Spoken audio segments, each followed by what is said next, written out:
Welcome to the Pan Am Podcast, brought to you by the Pan Am Museum in Garden City, New York. This podcast and our museum are dedicated to celebrating the legacy of the world's most iconic airline, Pan American World Airways. My name is Tom Betty, and I'm the host of this program. Thank you for joining us. The Pan Am Museum Foundation is a nonprofit organization. Our mission statement is to educate, celebrate, and inspire present and future generations by preserving historical and diverse personal stories of Pan American World Airways. Please visit our website for more information at thepanammuseum.org. Again, our website is thepanammuseum.org. You can also find us on Facebook, Instagram, and Twitter. If you are using Apple Podcasts, please consider leaving a review. It will help others discover this program. If you're not familiar with Pan Am, welcome. We are honored to have you here and for you to learn about what we're all about. If you already know of Pan Am, worked for or flown on the airline, or just love our history, it's good to be with you again. So with that, let's get this episode in the air, so to speak. Welcome aboard your Pan American Jet Clipper.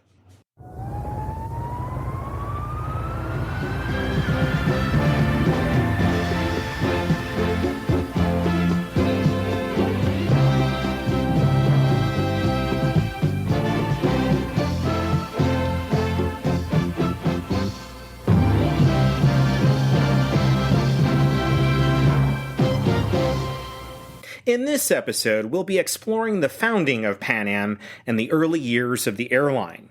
Then we will be joined by George Hambleton, whose father, John Hambleton, was a co-founder of Pan Am and close friend and business partner of both Juan Trippe and Charles Lindbergh.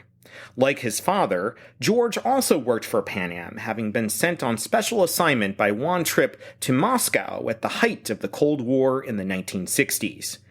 George will talk about his celebrated father and share stories about his time working behind the Iron Curtain. But first, let's explore Pan Am's early history. Juan T. Trippe is widely known as the principal founder of Pan Am, and rightly so. However, the early history of Pan Am is very complex and at times quite confusing, with multiple people and mergers involved. Recently, the Pan Am Museum opened a new exhibit called the Pioneers' Wall, dedicated to those passionate visionaries who were instrumental in building the strong foundations of the airline that would become Pan American World Airways. During the 1920s, shortly after the end of World War I, the commercial aviation industry was in its infancy and was mainly used for U.S. mail distribution more than for passenger service. In the mid-1920s, the government of President Calvin Coolidge was growing concern with the rapid expansion in South America of a German-Austrian airline called SCADA. Operating in Colombia since 1919, SCADA's goal was to secure landing rights in the Panama Canal Zone to then survey air routes for a connection to the United States, beginning with Miami, Florida. SCADA viewed mail air routes as key to their strategy to continue expansion in Central America, with North America not far behind in their plans. President Coolidge and his advisors viewed this as a precursor to German political influence and expansion in Latin America that could grow into potential economic or national security threats. The airline already had its own post offices, set its own postage rates, converted all air stamp revenue into company profits, and secured monopoly concessions from key Latin American countries. When SCADA was ready to bid on U.S. mail contracts, the United States Postmaster General would have to be legally obligated to award the contract to the German airline unless another airline, preferably an American airline, were to apply and compete. One thing was clear to the Coolidge administration. If the German airline went unchallenged, it wasn't if SCADA would expand its route network into the United States, but when. During this time, Henry Harley Arnold, known by his nickname Hap, was a major in the Army Air Service assigned to the Information Office in Washington, D.C. Hap Arnold would later become a key military leader during World War II and would hold the ranks of General of the United States Army and after the war, General of the United States Air Force. In fact, Hap Arnold is the only Air Force general to hold a 5-star rank and the only officer to hold a 5-star rank in 2 different U.S. military services. He is widely known as the father of the United States Air Force, established in 1947. But back to the mid-1920s and the alarming rise of the German-Austrian airline SCATA. Arnold reviewed disturbing diplomatic reports on SCATA's rapid expansion as an Army information officer and immediately made an appointment to meet with the United States Postal General to discuss how to stop the German airline. The solution? A new American airline needed to be formed to compete with SCATA and ensure that the U.S. government mail contracts went to American companies with American interests, instead of a foreign airline, much less one with ties to Germany. For the next 2 years, Arnold would form business plans for a new airline, a truly Pan airline that would connect North and Central America through Cuba and the Caribbean Sea. The original Pan American Airways, in name only, was a small shell company founded on March 14, 1927 by Arnold and 2 other U.S. Army Air Corps officers, Carl Spaatz and John Jowett, along with John Montgomery, a former naval officer. General Arnold would later say, quote, "It is not generally realized that the great international airline, Pan American Airways, was not started by any rich and powerful business combine, but actually was founded by 3 young Army officers and 1 ex-Navy officer without a dime between them." End quote. This quote is partially accurate. However, this is where Pan Am corporate history gets a little complicated. It is important to note that this new company had little money, 0 aircraft, and 0 commercial aviation experience. This Pan American Airways was an airline on paper only. Shortly after incorporation, Arnold abandoned his initial plans of resigning the Army to become president of the new company and decided to remain in the military. On June 2, 1927, Juan Trippe founded another airline with his close friends John Hambleton and Cornelius Vanderbilt Whitney, known by his nickname CV, as co-founders. This new airline was called Aviation Corporation of America. Not only did this new airline have airplanes, but it had an impressive roster of investors, including William A. Rockefeller, Sherman M. Fairchild, and William H. Vanderbilt. Trippe, Hambleton, and Whitney each invested $25,000, and the total capital investment was over $300,000, which is about $4.8 billion with today's inflation rate. In addition to a sizable treasury, Trippe also had a secret agreement that would be his trump card. Meanwhile, Wall Street investor Richard F. Hoyt founded Atlantic, Gulf, and Caribbean Airlines. All 3 airlines, Pan American Airways, Aviation Corporation of America, and Atlantic, Gulf, and Caribbean Airlines, would compete for the U.S. air-mailed contract from Key West, Florida to Havana, Cuba. Assistant Postmaster General W. Irving Glover encouraged all 3 airlines to merge into one company. Pan American Airways resisted initial merger talks. Despite having little money and 0 airplanes, the company was securing leases of airfields and had plans to rent aircraft when needed. Hoyt saw the value in combining capital and talent and was impressed with Trippe, Hambleton, and Whitney, along with the impressive list of investors. With Hoyt now on board, Trippe set his sights on closing the merger deal with Pan American Airways and pulled out his trump card. Before starting the Aviation Corporation of America, Trippe worked for Colonial Air Transport and traveled to Havana, Cuba to meet with President Gerardo Machado. This angered the board, and Trippe was eventually forced out.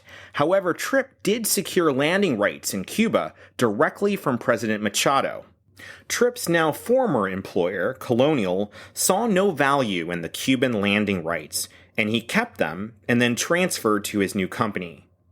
On July 19, 1927, Pan American Airways was awarded the foreign mail route contract from Key West to Havana. Trippe and Hoyt again met with Pan American Airways to discuss a merger. After again encountering resistance, Trippe decided to play his hand, and this time he asked if the airline had landing rights in Cuba. With no landing rights, no airplanes, little money, and the urging of the United States government, Pan American Airways agreed to merge with Trippe and Hoyt. This was the birth of the company that would later be known around the world as Pan Am. Hoyt emerged as chairman of the board, and Trippe, only 28 years old at the time, became the president and general manager of the airline to be called Pan American Airways. Because the company Trippe founded, Aviation Corporation of America, absorbed the shell company called Pan American Airways and then adopted the name, this is why Juan Trippe is considered to be the principal founder of Pan Am, with John Hambleton and C.V. Whitney as co-founders. Juan Trippe would later explain why his new company decided to adopt the Pan American name. Quote, "I remember the meeting when we decided that Pan American Airways was a better name than Aviation Corporation of the Americas. It was just a feeling. I think ACA was too fussy and impersonal." End quote. And the rest is history. Before our interview with his son George, let's learn about co-founder John Hambleton. John A. Hambleton was a distinguished World War I flying ace, reaching the rank of colonel. During the war, he shot down a number of enemy planes, became one of the youngest squadron commanders in American Air Service, and was awarded the Distinguished Service Cross with Oak Leaf Cluster. He was also a Baltimore banker and aviation pioneer who co-founded Pan American Airways and became its first vice president. His unique vision of trans-ocean civil aviation served as a model for Pan Am's strategies to explore new air routes and conquer what once had been unattainable traveling distances.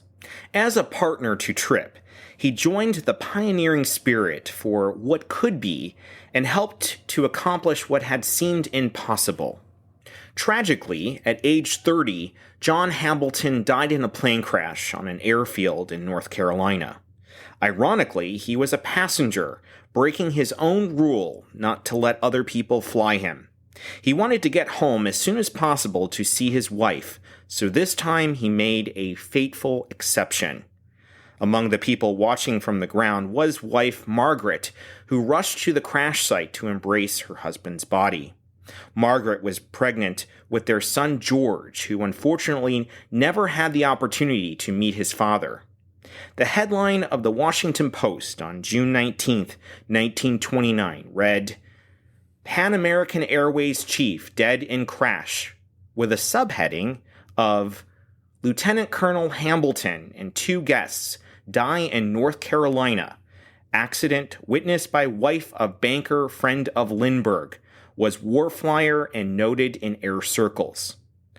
Among the pallbearers were Juan Trippe and General Marion C. Cooper, both close friends of Hambleton. Hambleton's peers, including some of the first Pan American directors, often said that Hambleton was the most energetic visionary of the early directors. One of those early directors was Marion Cooper, who wrote, quote, "John Hambleton played an important part in the founding of Pan American, just as important as Juan Trippe.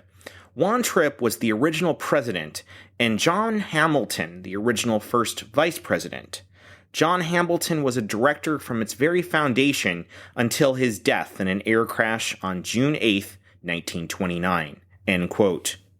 Grief-stricken by the loss of his dear friend, Cooper eventually lost interest in aviation and wanted to move on to other endeavors, and he resumed his filmmaking career full-time. A quick side note about Marion Cooper. In 1933, Marion Cooper made Hollywood history with his original story he turned into a blockbuster and groundbreaking movie that he co-produced and co-directed. That movie, which in 1991 was deemed culturally, historically, and aesthetically significant by the Library of Congress, was called King Kong. And on a point of trivia, Cooper makes a cameo in the movie by flying the plane that kills Kong. Marion Cooper would receive an honorary Oscar in 1952 and received a star on the Hollywood Walk of Fame in 1960. John Adams Hambleton was a celebrated World War I flying ace, successful businessman, banker, aviation pioneer, trusted lieutenant of Juan Trippe, and co-founder of Pan American Airways. Hambleton is widely credited with the visionary idea of polar flights, that's routes over the Earth's north and south poles, to shorten distance and flight time. At the time, this was a revolutionary and radical idea that is commonplace in aviation today. Marion Cooper would later say that Hambleton's intercontinental polar flight idea was a, quote, dream in those days, being more fantastic than today's prospect of passenger flights to the moon, end quote.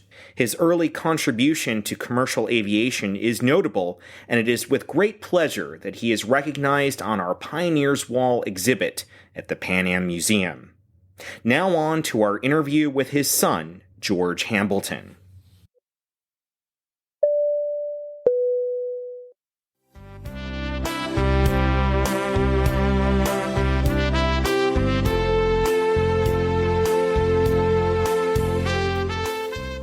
George Hambleton was born on December 20th, 1929, a little over 7 months after his father was killed in a plane crash in front of his pregnant mother.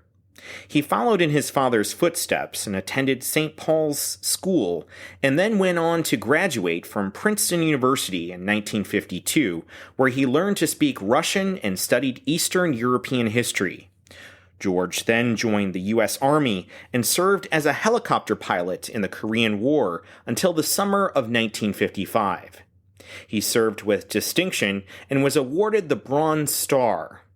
George joined Pan American World Airways, assigned to the Latin American division that same year, having been hired personally by family friend Juan Trippe.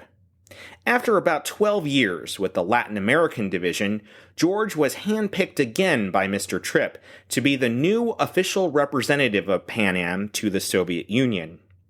He and his family first moved to Helsinki, Finland, to set up initial operations before moving to Moscow, with, of course, permission of the government and subsequent constant surveillance by the KGB.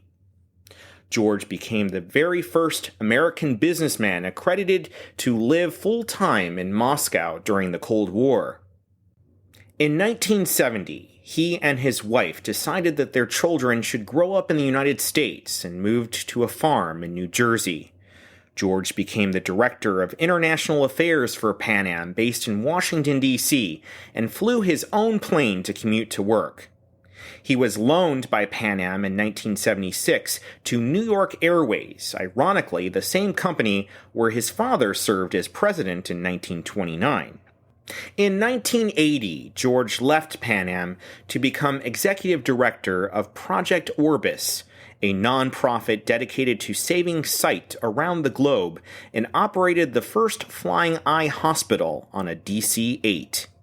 During George's time at Orbis, the DC-8 visited 24 countries, helping countless people, and held many programs emphasizing the hands-on surgical training for doctors and nurses.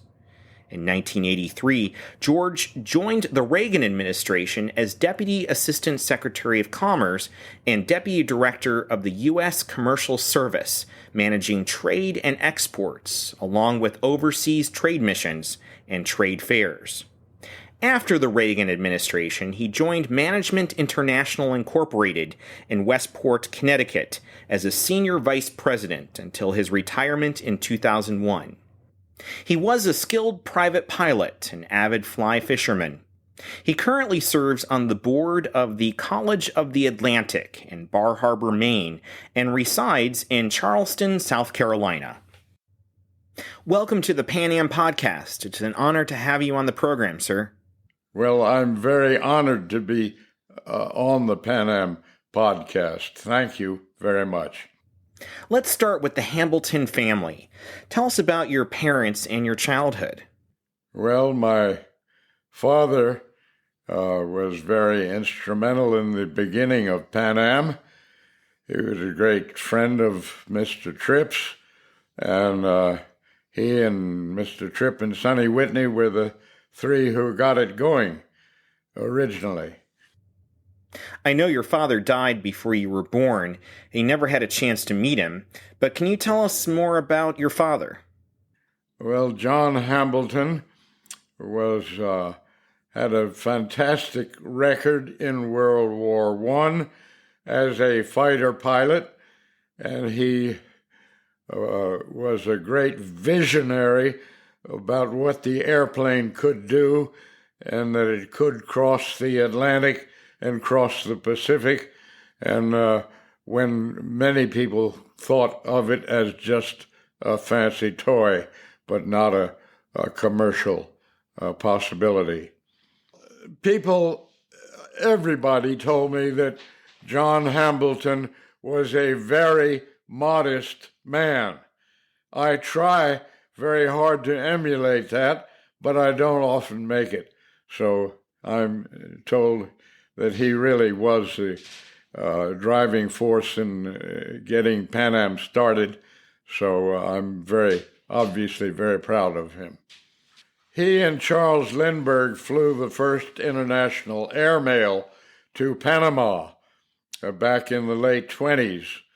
In fact, he flew it by himself a couple of weeks before the Lindbergh flight.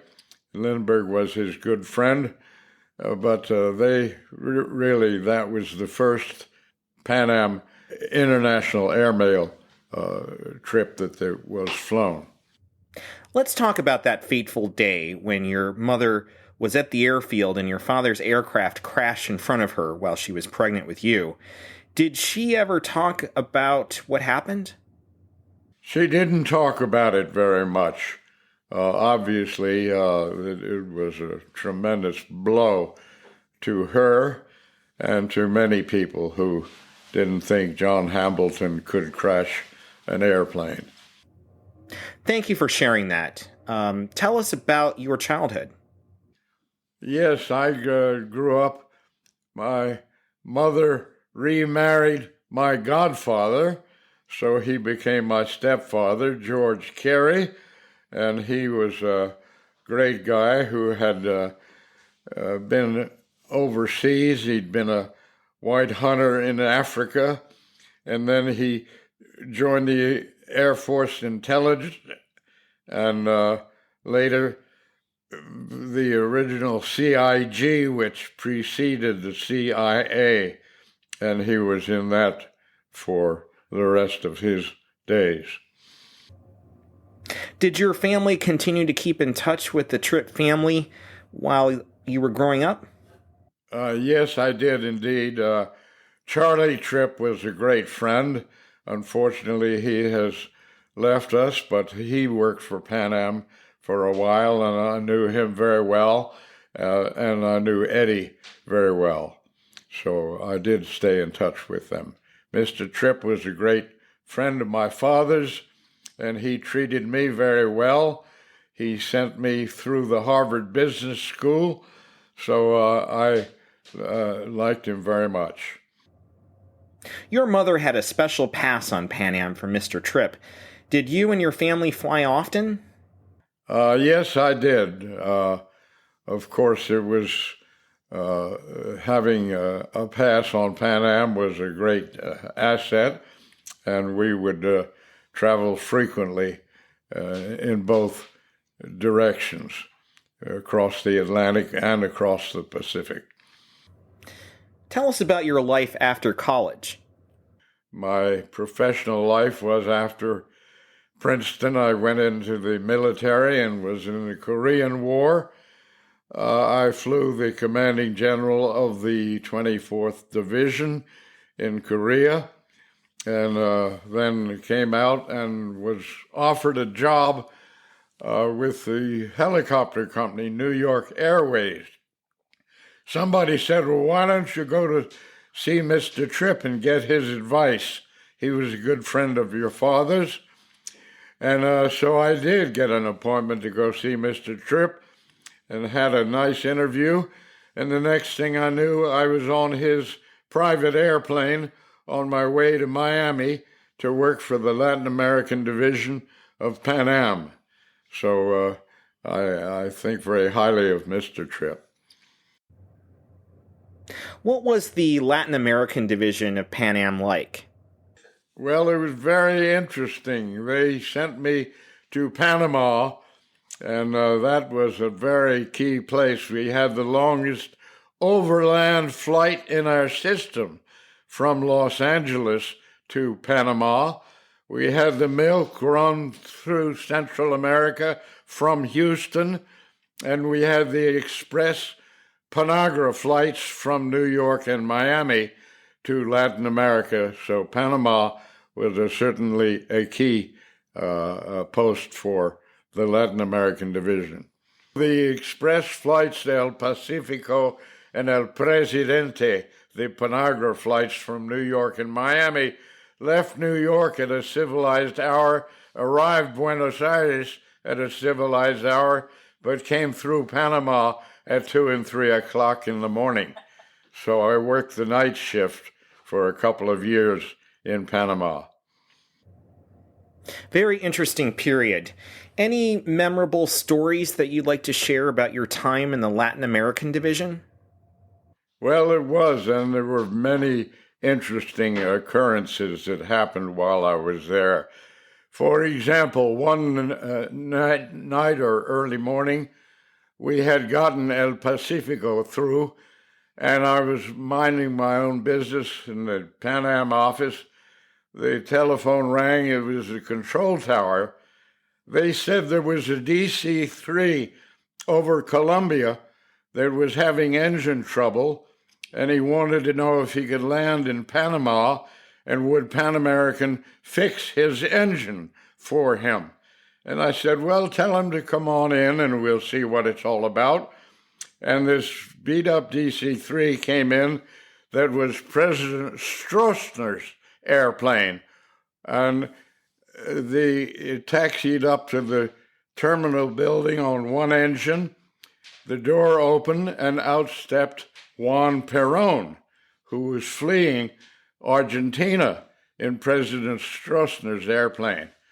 Well, the Panamanians didn't know what to do with him. I took him into my office. They put a bayonet on one door and a machine gun on the other door, and I spent the rest of the night with Juan Perón, who was very interesting and very simpatico at the time. The Panamanians did allow him to stay, and then he went to Spain for a while, but that was an interesting exercise. Well, what did you guys talk about? Oh my gosh, I cannot really remember what we talked about at length. I know Time magazine did a story saying he was wallowing in the flesh pots of Panama, but it was interesting that they did let him stay for a while. That was one of many anecdotes I could talk about if you were interested. Looking back on your time in Panama and thinking about your father and Lindbergh's first flight scouting routes, were you pleased with being assigned there? Well, I did think that it was quite significant. I was delighted, actually, because Panama had been something, and my father had been very instrumental in developing the first air service to Panama. I was delighted when I was assigned to Panama, and that was a gateway to Latin America, the Latin American division. Panama and Trinidad, where the Pan Am went through Trinidad or ultimately nonstop down the east coast to Rio and Buenos Aires, and Panagra, Pan American Grace Airways, went through Panama and down the west coast of Latin America. So, yes, I was pleased to be assigned to Panama. You knew Juan Trippe since you were a boy in the 1930s. What was he like? Well, I liked him very much. He was a very smart man. He was controversial at times, but one time I met him on his way to his place in the Bahamas, and he surprised me by saying, "How's your Russian?" Well, I said, "Well, sir, it's a little rusty." He said, "Well, brush it up. We might need it." So he was aware that I had studied Russian at Princeton, and that was quite interesting that he would remember something like that. But no, he was a great man. I did like him, and he remembered the Russian studies and so on. So that led to my assignment to Moscow. So this is the mid-1960s. You are the Pan Am country manager in Barbados, and Juan Trippe just asked you to brush up on your Russian. Tell us about what happened next. Well, I went to the Institute of Critical Languages in Putney, Vermont, I guess it was, and I took some Russian training and did brush it up a little bit, so I can understand and be understood, but my grammar is pretty miserable. So I did brush up my Russian a bit, and my poor wife, I had hired a Cuban nanny and made her study Spanish, and she had just gotten to where she could get by with Spanish, and then they said, "You're going to Russia." So her language skills were debatable. And then you and your family moved to the Soviet Union? Well, first they assigned me to Finland, to Helsinki, where I did go into Russia.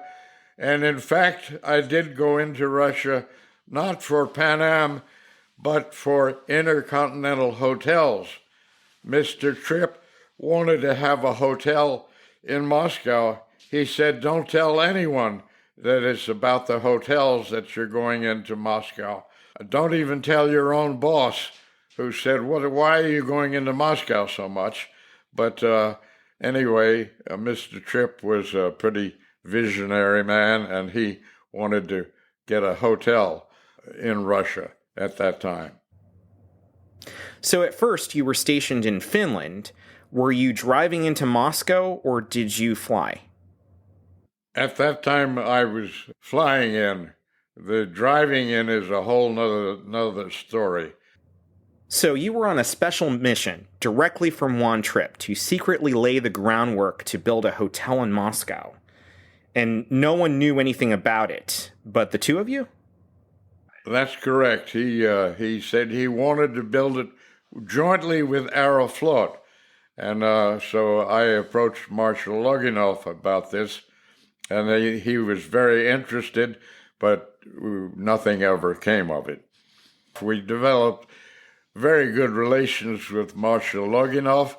He was interested, but he couldn't do it for some God knows what reason with the Kremlin.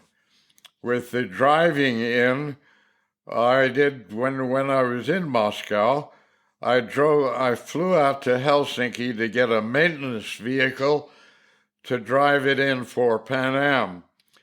And I made, after Leningrad, I made a wrong turn and went down to the border of Latvia.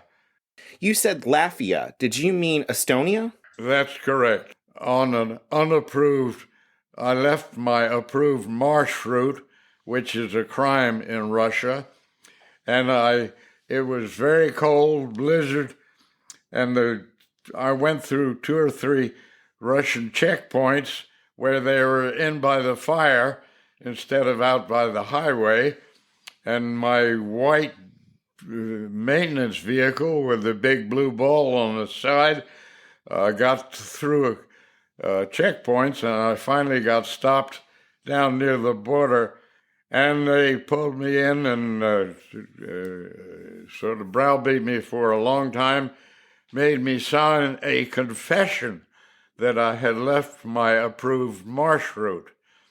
Well, I finally did, and the Air Ministry, when I finally got back to Moscow, said, well, let's not make a big deal of this. Let's let it go. And I said, fine, you give me back that confession and we'll let it go. But otherwise, wait till you see what happens to your representative in New York. Reciprocity is a big, big deal.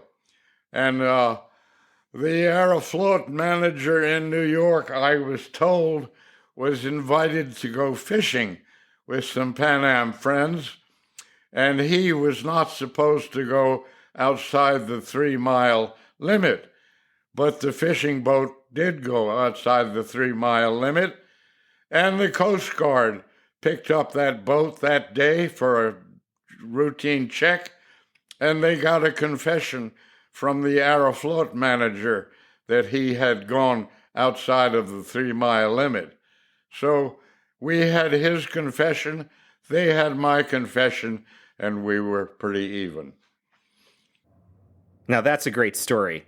I have to ask, your stepfather is working for the CIA at the time. It's the mid-1960s. You are on special assignment for Pan Am. Were you involved with any intelligence operations and espionage? And I presume the KGB was tracking you, correct? Well, of course the KGB was tracking me. They were everywhere, and they were hyper suspicious.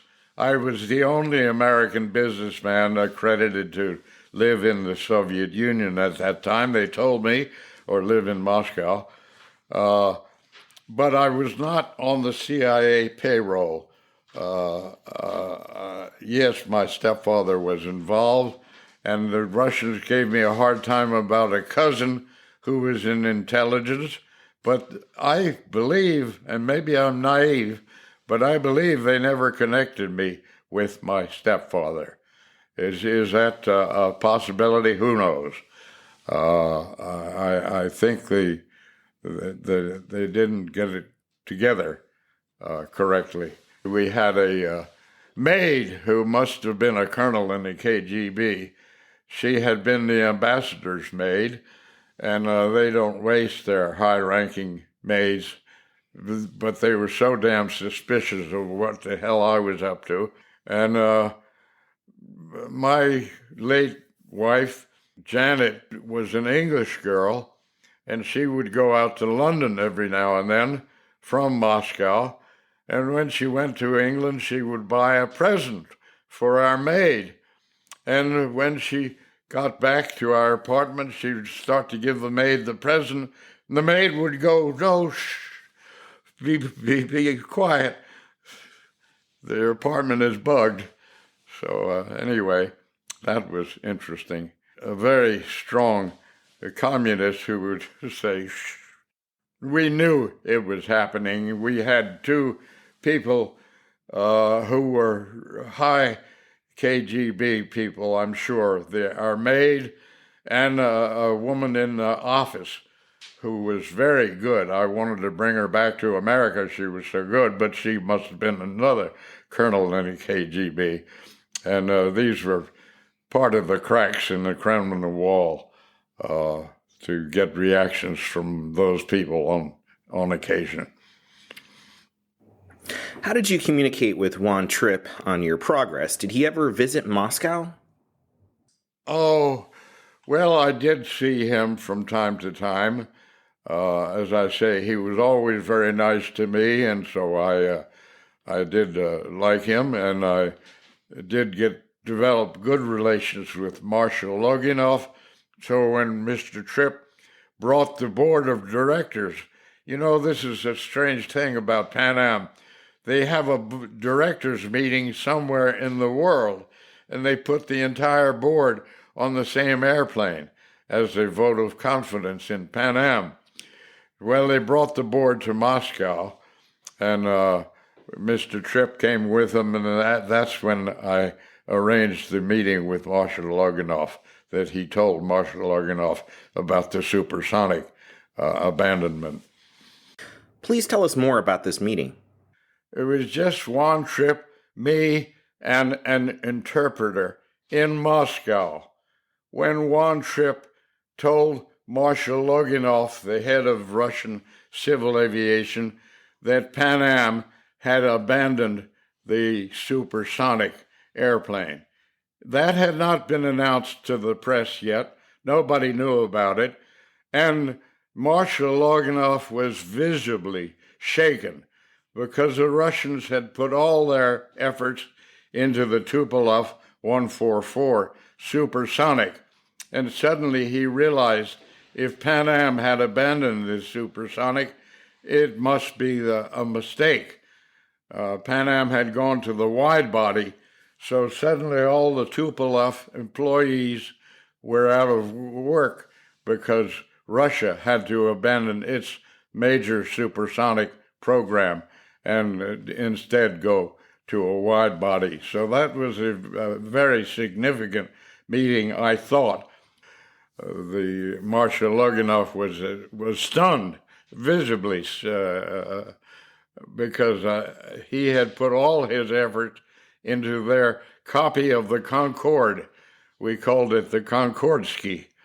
And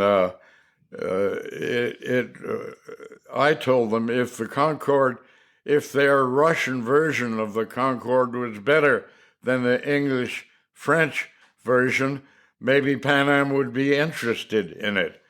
But it did fall through with Mr. Trippe's announcement that Pan Am had decided to abandon the supersonic project.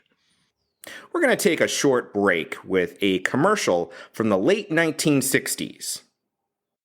Pan Am paging Miss Fulton. Would you please call at the Pan American ticket counter on the departures level? Miss Fulton. When you fly out into the world with Pan Am, you're not going with an airline that knows one country best and visits the rest. You're flying with the World Airline.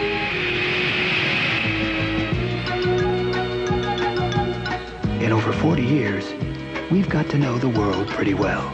You'll find local Pan Am people in 207 offices, linking 84 countries, waiting to do all the little things that leave you free to do yours. It's all in the price of your ticket.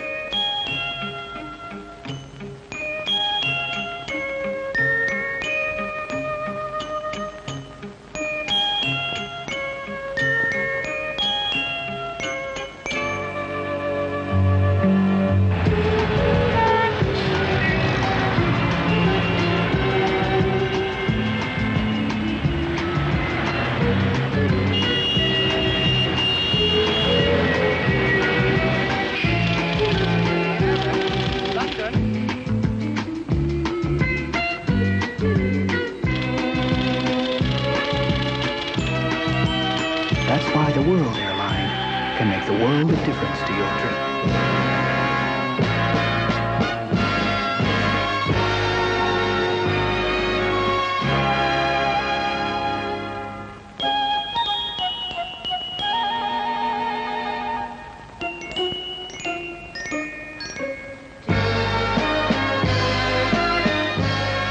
Every country has an airline. The world has Pan Am.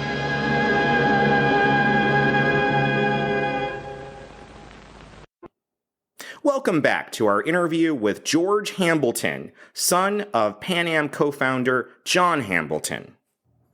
Tell us more about your time in Moscow and the historic opening of Pan Am's route to the Soviet Union in 1968.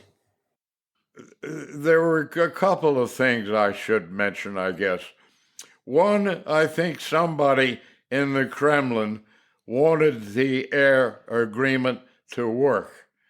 So when we ran into a hard time about something, and when we made it clear that the Kremlin wanted it to work, that was very helpful. I might mention another thing.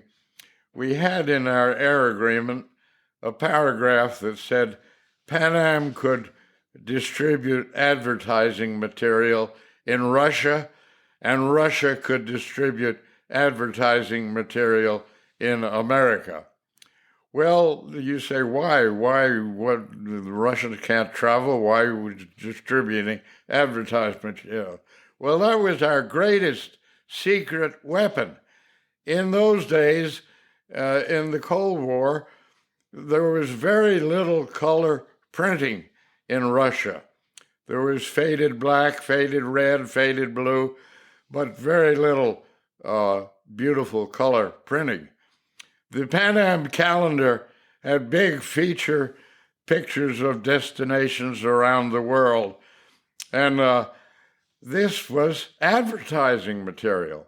I had a paragraph in my air agreement that said I could distribute it. So when I would give Pan Am calendars out, it was very well received. People had color pictures. They could cut up the calendar, frame the pictures, have colored pictures in their apartments. And it was just an amazingly valuable tool to have with me. And I have a number of anecdotes related to the Pan Am calendar. But I did manage to get a dacha, which was unheard of. The American Embassy had a dacha, the British Embassy had a dacha, the Canadians couldn't get one, and I went to a RFSR, the Russian diplomatic hunting base, about 2 hours north of Moscow, where the Shosha River meets the Volga River, and there was a diplomatic hunting base for diplomats. Well, I was not a diplomat, but I went up there and I talked to the base manager, and I offered to rent one of his dachas for the year for hard currency. Well, he getting a little hard currency was wonderful. He wanted to get some outboard motors, some American outboard motors. My hard currency made it possible for him to do that. And nobody in the right mind would go up to my dacha in the middle of winter in the snow, but I did. And I was driving back on this 2-hour drive on the highway in the boondocks when there was a blizzard, heavy snow and very cold, which is rare to have very cold and heavy snow at the same time. And I had a car, my unmarked Pan Am station wagon, and I had 2 dogs, and I had 2 children in the car, and all of a sudden I had a flat tire. And trying to change a tire in the blizzard was tough.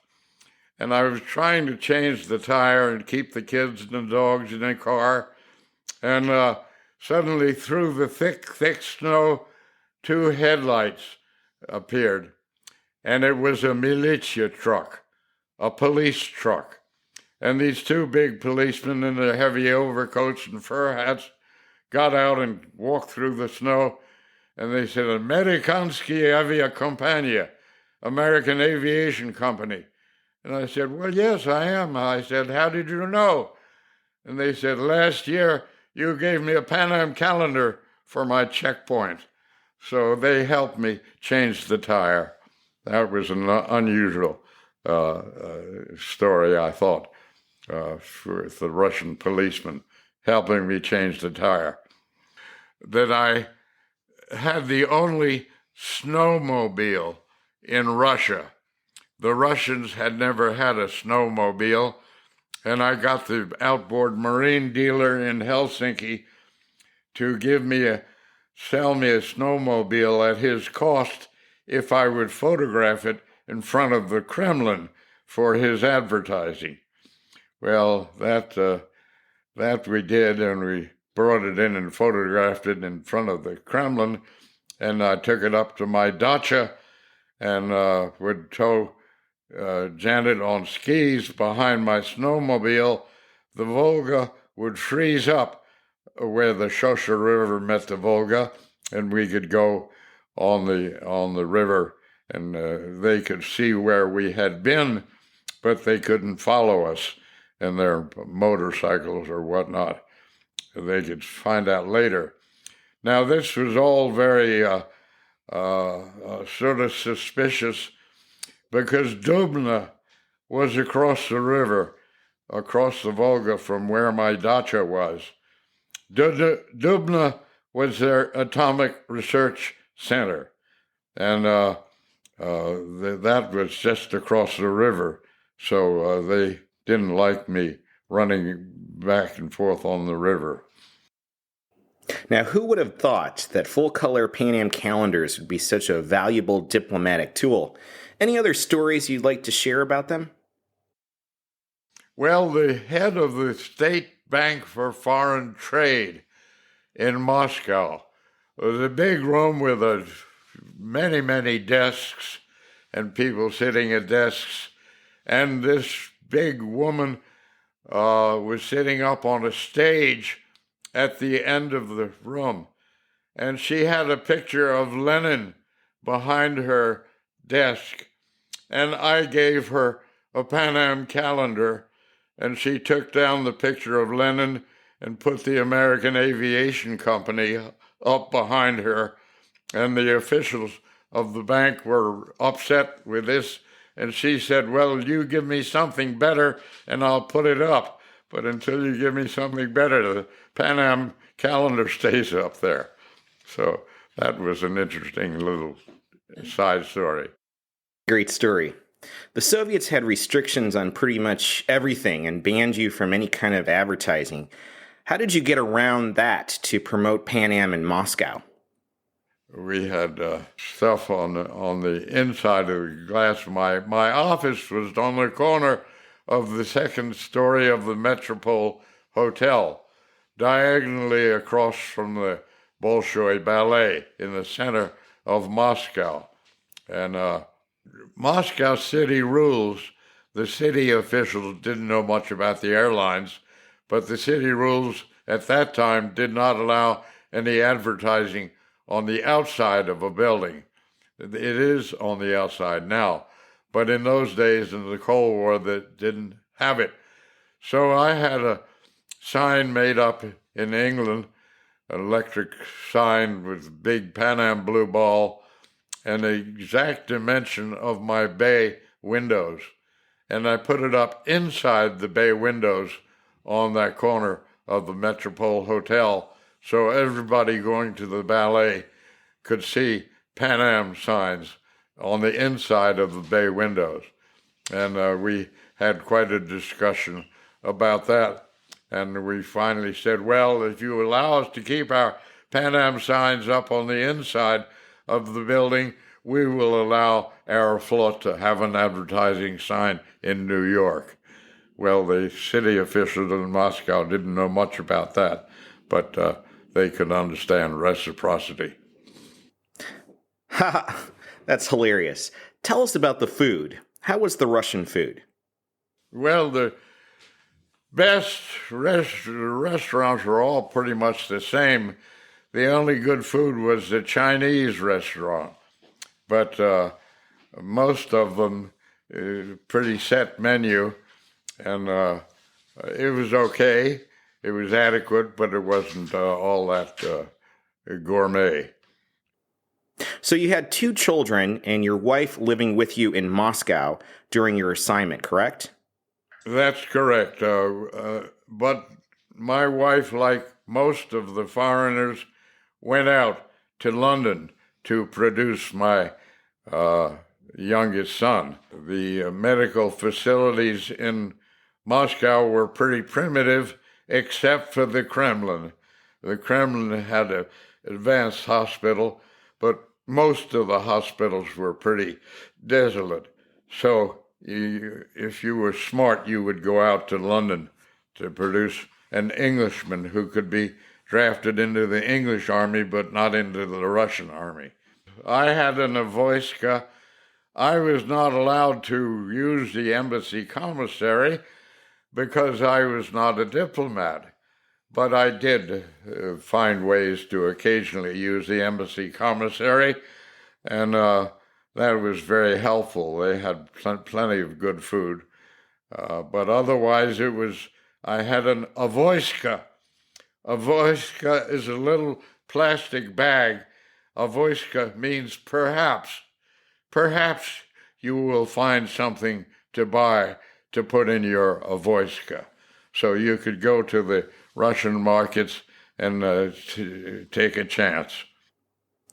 Did you have good relations with the U.S. ambassador and the embassy staff? We had very good relations with the U.S. ambassador. It was extremely good. And the British ambassador, my wife was an English girl, and the British ambassador called us, we had a dacha at Zavidovo, so he called us Lord and Lady Zavidovo. You and your wife decided to move the family back to the States in 1970. Where did you go? I went back to New York. They offered me an assignment in Turkey, which is one of our key stops on our Around the World service. But I decided it was time for my kids to see their own country. They had been out of it forever. So I came back to New York and was in New York after Moscow. And what was your new job with Pan Am in New York? Well, I was loaned for a while to Intercontinental Hotel. I worked on a project to increase the number of Intercontinental membership hotels, and I worked with Charlie Trippe on that one for a while, and also I was a director of commercial sales, responsible for companies and corporations travel. That was a very interesting assignment. You left Pan Am in the late 1970s. Where did you go after that? I guess I left Pan Am specifically to run Project Orbis. I don't know if you have heard of Project Orbis, but it was a state-of-the-art ophthalmological teaching hospital on a DC-8 jet. Now, a classmate of mine at Princeton, David Payton, was a great ophthalmologist. His father had been a great ophthalmologist, and he started this teaching hospital on a DC-8 jet, which went all over the world, teaching and exchanging techniques in eye surgery. It was very worthwhile. The multiplier effect was astounding, that we were helping doctors, and doctors were helping thousands of people. It sounds like you had a fascinating career. Tell us about some of the people you've met. But during my time with Pan Am and later my time with Orbis and whatnot, I've met 20 different heads of state. Well, I don't think many American businessmen can say they have met 20 heads of state. And, well, the president of Finland I did meet, of course, because we were very instrumental there. I was running Finland, and we had some interesting exercises there, and I did meet government officials.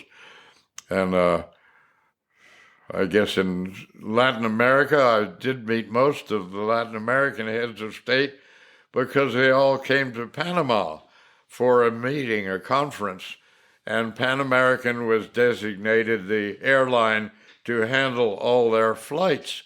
So I had to meet them when they arrived in Panama and take care of their airplanes. And, even back then, Venezuela was all screwed up with the dictator, and the dictator wouldn't get on his airplane to fly back to Caracas until he had his captain take off and fly for several hours around in circles to see if anything went off in the airplane. So that was an interesting little sideline, I thought. As we're coming to the end of our interview, any humorous stories you'd like to share about your time at Pan Am? Well, we shipped a lot of household goods for embassy people, and one shipment just disappeared. We couldn't find it anywhere. We didn't know what happened to it. The diplomat was moving back to Washington. He was going to live in Alexandria, Virginia, but his shipment disappeared. And months later, we found it sitting at the airport in Alexandria, Egypt. Oops, just a tiny clerical error, right? That's a great story. Did you have a lot of contact with Juan Trippe in his later years after he retired? Not enough, He did invite me to lunch, which I never accepted his invitation. I wish I had. And no, I didn't see as much of him as I should have done when I came back. Looking back, your father was one of the co-founders of the great airline. How did that make you feel? Well, very proud. The old flying boat captains say your father did all the work to get this thing started. And that makes me feel very proud. Now, as I say, I like Mr. Trippe, and he was very good to me. But it's too bad that John Hambleton was sort of forgotten by his PR people. On the wall of my apartment here in Charleston, I have a propeller from his airplane. I think somebody told me it was from one of the original Fokker F-7s, but I think it was from another airplane that John Hambleton kept in a field near his home in Baltimore. Did your Pan Am colleagues generally know that your father was close friends with Mr. Trippe and co-founded the airline?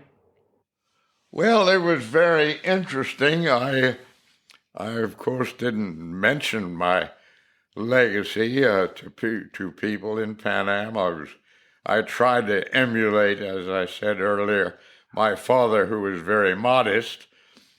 But I suppose the most dramatic occurrence was when I was loaned to the helicopter company, New York Airways, and when the helicopter collapsed on the roof of the Pan Am building, when I had just gotten off the helicopter. So a couple of people were killed, and a lady in the street was killed when a piece of a blade went flying blocks away. That was very dramatic. How would you like your father, John Hambleton, to be remembered by history? Well, I think his war record was fantastic, and his modesty I admire, and as I keep saying, I try to emulate, but don't really make it all the time. Well, I would recommend this book John Hill and Voss did called Pan Am at War.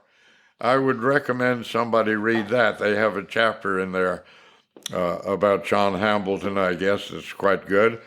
And it's a good book, Pan Am at War, John Hill. That is a fantastic book, Pan Am at War. I've read that your father set an early standard of professionalism by requiring pilots to be well-groomed and always have a tie on. Would you like to comment on that? Absolutely. It was not just a rich man's toy. It was a potential transatlantic business and transpacific Pacific business. So he would dress as a businessman, not as a leather jacket pilot. Even on exploratory flights like the first airmail to Panama, John Hambleton insisted that he and Lindbergh wear a coat and tie, and not just a leather jacket and jodhpurs or something, the way most pilots were in those days.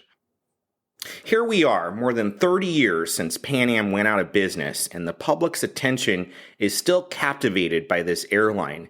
What do you think about that? Well, it makes me feel wonderful. Pan Am is very respected around the world, everywhere. And, now my current wife, Diana, I call her Lady Di, is trying to get me to stop driving. Now that I'm 92, she thinks I should give up driving. And she gets these young girls to drive me places. One of them is a graduate student, very well educated, very knowledgeable, and she was driving me somewhere the other day, and she asked me what I did for a living, and I said, well, for 25 years, I worked for Pan Am. And she said, what's Pan Am? So there is a generation gap here, I think. And that's why we're doing what we're doing with this program in our museum. Tell her to start listening to the Pan Am podcast and send her to visit the Pan Am Museum in New York. Absolutely. What a good idea. I'll do that. I want to see it. It would be very, very interesting. I did send truckloads of documents down to Miami when we went through warehouses in New Jersey and saved material for the museum there before your museum really had gotten going, I think. We really can't thank you enough for your time and continued support, sir. Well, thank you very much. I hope some of it was interesting. I will think of 1,000 anecdotes I wish I had remembered. But anyway, maybe some of those were interesting enough for you. Most definitely. Your stories were very interesting, and we can't thank you enough. You are a very important part of Pan Am history, and your father was a very important part of Pan Am history. And we can't thank you enough for sharing your stories with us. Thank you. Thank you. Thank you so much for your comments.